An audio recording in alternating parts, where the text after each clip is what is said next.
만족하게 하소서. 기다리는 우리에게 불러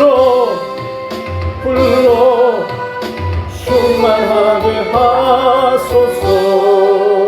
약속하신 주께서 약속하신 성령을 믿고 간구하오니 지금 내려주소서.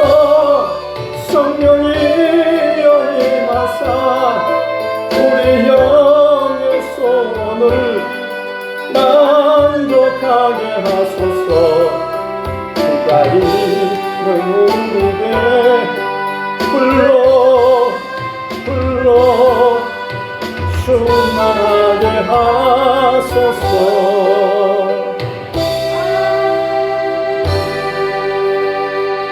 할렐루야. 말씀이 하나님이신 것을 믿으시면 아멘 하시기 바랍니다. 아멘. 거룩하신 하나님, 말씀 붙들고 섰습니다. 말씀이신 하나님, 말씀으로 우리 마음의 모든 악한 것들을 쪼개어 주시옵시고 새롭게 거듭나도록 은혜 베풀어 주시옵소서. 오늘 말씀이 우리 삶에, 우리 심장에 표대가 되게 은혜 베풀어 주시옵시고 살아 역사하시는 주님의 놀라우신 기적이 되게 은혜 베풀어 주시옵소서. 이 종이 말씀 붙들고 섰습니다. 오직 말씀만 바로 전하게 은혜 주시옵소서. 예수님 이름으로 기도드립니다. 아멘. 박원수 시장 느닷없이 서거 소식을 받고 어떤 생각들을 하셨습니까? 어떤 사람은, 어떤 기자는 이렇게 썼더라고요. 한 번도 쉬지 못한 인생, 이제는 쉬십시오. 그렇게 바삐 가려고 그렇게 한 번도 쉬지 못했느냐, 그런 기사를 썼더라고요. 박원순 시장의 어떤 가치가 목숨보다 귀한 것이 있었을까요? 그 어떤 목숨보다 귀한 것을 위해서 목숨을 던지게 되었을까요? 오늘 한번 같이 살펴보도록 하겠습니다. 요즘 세상 너무나 바빠요. 너무나 빨리 시간이 흘러갑니다. 월요일이 되면 금세 토요일이 됩니다. 한 주 예배 드렸다 싶으면 눈 깜빡할 사이에 다음 주 예배를 또 준비합니다. 현실이 녹록지 않아요. 믿음의 진보를 위해서 시간을 내기 어렵다는 데에 문제는 더욱 심각합니다. 흔히들 이렇게 말합니다. 먹고 살려면 어쩔 수 없어요. 회사에 대부분의 시간을 투자하지 않고는 경쟁에서 뒤처질 수밖에 없어요. 이렇게 말합니다. 더 많은 시간을 투자하지 않고는 좋은 학교에 갈 수 없습니다. 좋은 회사에 취업할 수 없습니다. 결혼도 어렵습니다. 안정된 생활이 불가능해집니다. 그 말이 맞긴 합니다. 그래서 거기에 맞추다가 보니까 영적인 성장을 위해서는 시간을 내기가 어렵다고들 얘기합니다. 그런 현대인들에게 헌신을 요구한다는 게 가능할까요? 새 신자뿐 아니라 오래 믿은 신자에게도 하나님 나라를 위하여 더 헌신하십시오라고 강권하기가 쉽지가 않습니다.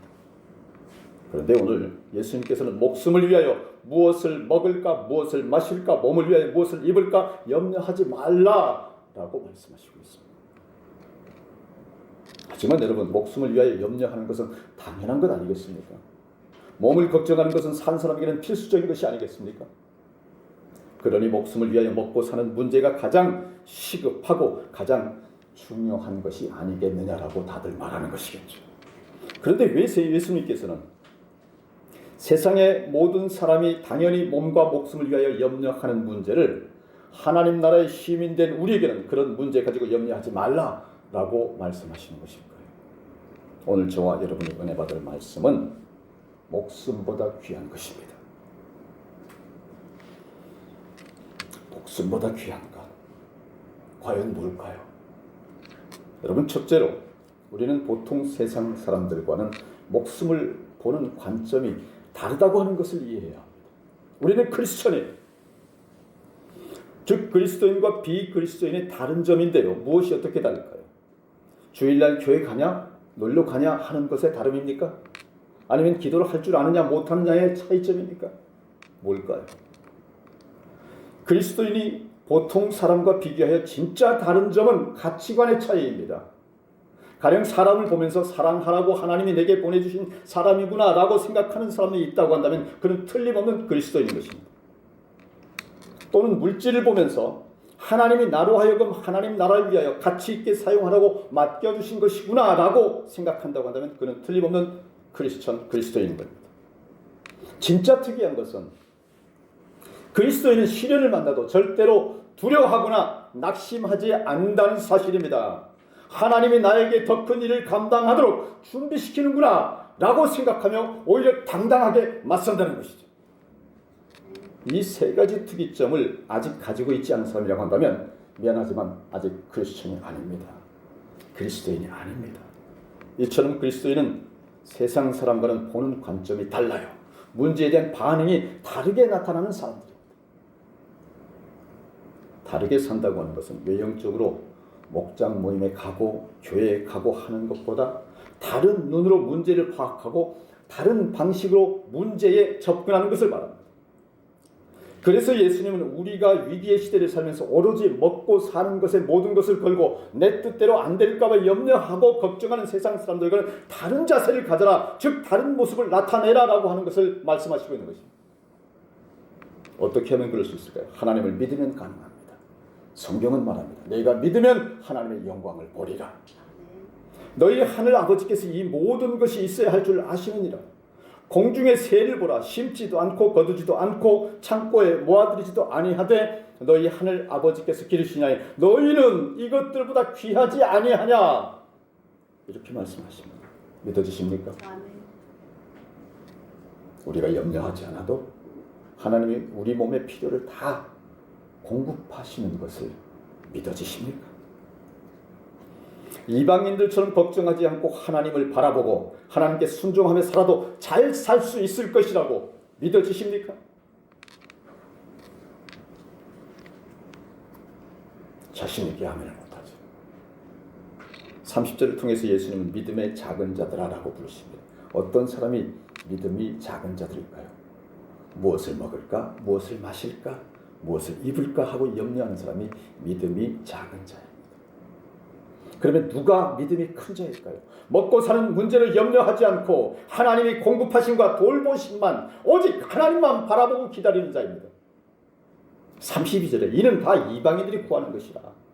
너희 하늘 아버지께서 이 모든 것이 너희에게 있어야 할 줄 아시느니라. 이렇게 말씀하셨습니다. 하나님이 다 아신다고 했습니다. 다 아시는 하나님이 결코 모른 척하지 않고 책임지신다고 하는 사실을 믿으시기를 바랍니다. 공중의 새도 기르시고요 들의 백합화도 가장 아름답게 입히시는 하나님이라고 하셨습니다. 그 하나님이 우리를 책임지신다는 것입니다. 예수님은 우리가 믿음이 작은 사람으로 계속 멈춰서서 있기를 원치 않으십니다. 하나님을 신뢰하며 믿음에 자라가기를, 믿음에 끝없이 자라가기를 원하시고 있다는 사실입니다. 먹고 사는 문제로 염려하다가 시간을 모두 낭비하지 말고 더 잘 먹고 더 잘 입으며 더 많이 누리며 더 많이 살려고 욕심내지 말고 오직 하나님만 바라볼 것을 우리 주님은 가르치고 있다고 하는 사실입니다. 영국의 유명한 문필가인 칼라일의 일화인데요. 여러분, 그는 항상 생각하고 글을 쓰기를 좋아했어요. 조용한 것을 좋아했어요. 그래서 옆집에서 닭을 몇 마리 기르는데 새벽마다 우는 소리에 참을 수가 없었다고 합니다. 잠을 이룰 수가 없었대요. 그래서 주인에게 한마디 하니까 주인이 이렇게 말합니다. 아니, 하룻밤에 3번밖에 울지 않는데 뭘 그러시오? 이렇게 말하자 그는, 그런데 문제는 내가 그 닭 울음소리를 기다리느라고 도무지 잠을 이룰 수가 없다는 사실입니다 라고 얘기해요. 아니, 누가 닭 울음소리를 기다리라고 했느냐고요.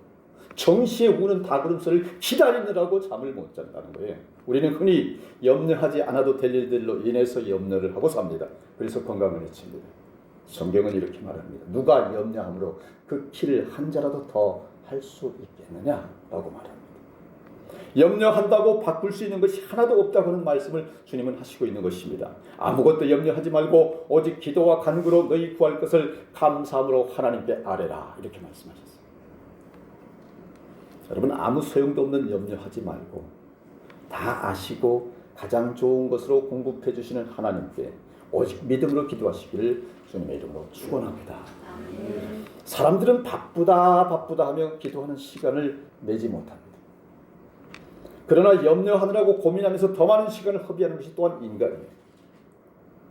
현실이 급하여 하나님 나라를 위해서 그리고 자신의 믿음의 성숙을 위해서 투자하지 못합니다. 시간 아깝다고. 그러나 우리가 염려하는 것을 내려놓고 하나님의 나라를 위하여 진실로 헌신한다고 한다면, 하나님이 기뻐하시는 일을 위하여 결단하고 순종한다고 한다면 예수님께서 책임지시고 모든 염려, 근심, 걱정에서 여러분 모두를 건져주실 것을 믿으시기를 바랍니다. 두 번째로 여러분, 그의 나라와 그의 의를 구하는데 방해가 되는 요소에 대해서 한번 살펴보겠습니다. 그리스도인은 무엇보다도 먼저 하나님의 나라와 하나님의 의를 구해야 합니다. 우리를 죄에서 구원하셨을 뿐만 아니라 우리를 향하여 복되고 영원한 계획을 가지시고 계신 하나님을 사랑하는 것은 당연한 도리입니다. 하나님을 기쁘시게 하는 것이 우리 삶의 목표요 최우선 목적이 되어야 합니다. 하나님의 이름을 영화롭게 하고 하나님의 뜻을 이 땅에 펼치는 것이 우리의 살아가는 이유가 되어야 합니다. 그러나 우리가 현실의 문제에 사로잡혀 살다 보면 주님의 나라와 의를 구하는 것과는 아주 멀어지게 됩니다. 심지어 나와 아무 상관없는 것이 되고 맙니다. 먹고 사는 것만 가장 중요하게 생각합니다. 정말 하나님 나라가 이루어지는 것은 나와는 절대 상관없는 일이라고 여겨지게 됩니다. 많은 이들이 복음을 듣고서 참 다 맞고 또 맞는 말씀인데 지금은 먹고 살기가 너무 바빠서 믿을 여유가 없다 이렇게 얘기합니다. 많은 이들이 성령님의 강력한 감동과 도전을 받고서 성장을 위해서 투자해야 하고 헌신해야 하는 줄도 알지만 지금은 아니다, 지금은 너무 바쁘다, 지금은 아직 여건이 성숙되지 않았다라고 말합니다. 다음에 여유가 있을 때, 나중에 여건이 허락될 때 그때 순종하고 더 많이 믿고 헌신하겠다 이렇게 말하고 생각합니다. 한마디로 성령님이 주시는 감동을 완전히 소멸시키고 맙니다. 한술 더 떠서 예수 믿는 것을 무슨 취미 활동이나 레저 활동 정도로 생각하는 사람들이 너무나 많습니다. 여러분, 예수 믿는 것은 목숨에 관한 문제입니다.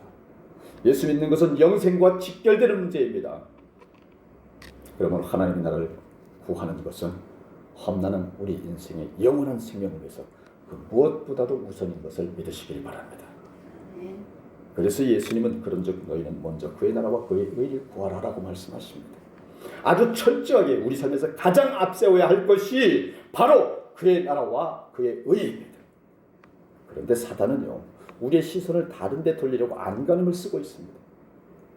우리가 항상 하나님의 나라와 의를 구하며 하나님을 기쁘시게 하고 하나님 앞에서 열매 맺는 삶을 살면 정말로 행복하게 되니까 어떻게 하든지 그렇게 행복하지 못하도록 죽을 둥 살둥 방해를 해요. 성령을 소멸시키게 만듭니다. 다른 일로 바쁘게 만듭니다.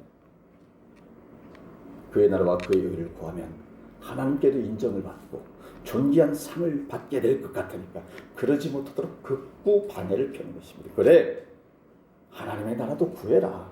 하나님의 의를 앞세우며 살아라. 그래, 하지만 지금은 그럴 때가 아니잖아. 지금은 너무 바쁘잖아.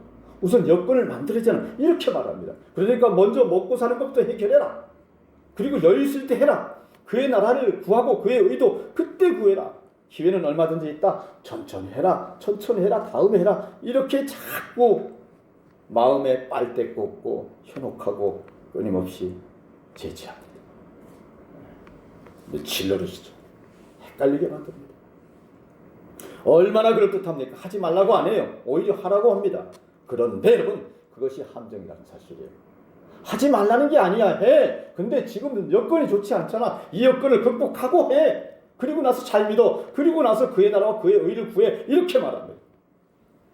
먼저 해야 되는데 자꾸 미루도록 하는 것이 함정이에요. 예수님은 우리가 함정에 빠지지 않도록 언제나 항상 먼저 즉시, 즉각이라고 강조하십니다. 여러분, 하나님은 가장 크고 절대적인 분이십니다. 따라서 우리는 하나님을 무엇보다도 먼저 즉시 대접해드려야 됩니다.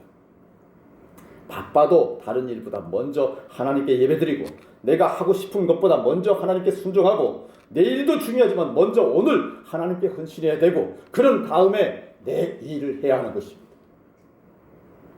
무슨 일에서든지 먼저 기도하고 난 다음에 하나님의 인도를 받아야 합니다. 먼저 하나님의 일을 하고 그 다음에 다른 일을 해야 합니다. 왜 하나님을 다음으로 미루십니까? 여러분이 먼저 그의 나라와 그의 의를 구하는데 갈등을 일으키고 방해를 하는 요소는 무엇입니까? 일입니까? 사람입니까? 성공입니까? 돈입니까? 속지 마십시오. 그럼에도 불구하고 그의 나라와 그의 의를 먼저 구하십시오. 먼저 그분을 높이시고 먼저 주님을 기쁘시게 하면 주님께서 이 모든 것을 더하겠다고 분명하게 약속하셨습니다. 그 약속 신실하신 하나님의 약속이십니다. 사람의 약속이 아닌 천지를창조하신 우리 아버지 하나님의 약속이신 반드시 이루어지십니다. 좀 더디더라도 꼭 이루어 주십니다. 하나님이 하신 약속이시니까요.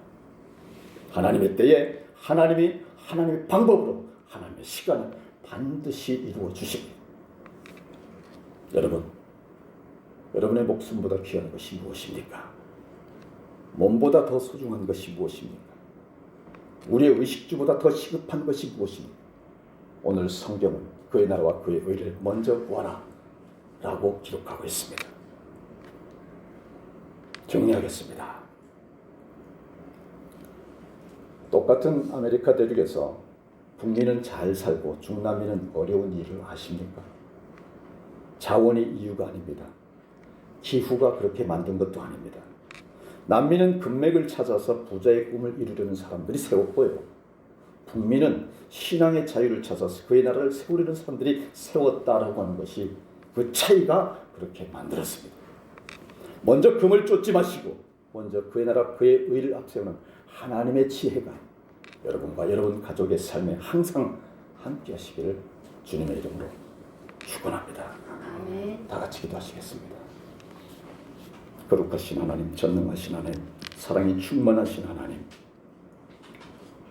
때가 거룩하니 너희도 거룩하라 하신 하나님, 오늘 그 한량 없으신 사랑과 은혜로 귀한 예배를 통해 말씀을 통해 영원 불멸 영생으로 향하는 귀한 생명 주셔서 감사드립니다. 우리 삶의 모든 것에서 먼저 그의 나라와 그의 의를 구하라 하신 말씀, 참으로 목숨보다 귀한 가치관과 헌신과 순종을 이 시간 알게 해 주시니 영원한 하나님 나라 가는 그날까지 말씀에 바로 서게 하시고 교회와 사역자들과 성도들 모두에게 코로나와 경제 불황에도 불구하고 무한 축복, 마르지 않는 재정의 형통 기름 부어 은혜 주시옵소서. 예수 그리스도의 이름으로 기도드리옵나이다. 아멘.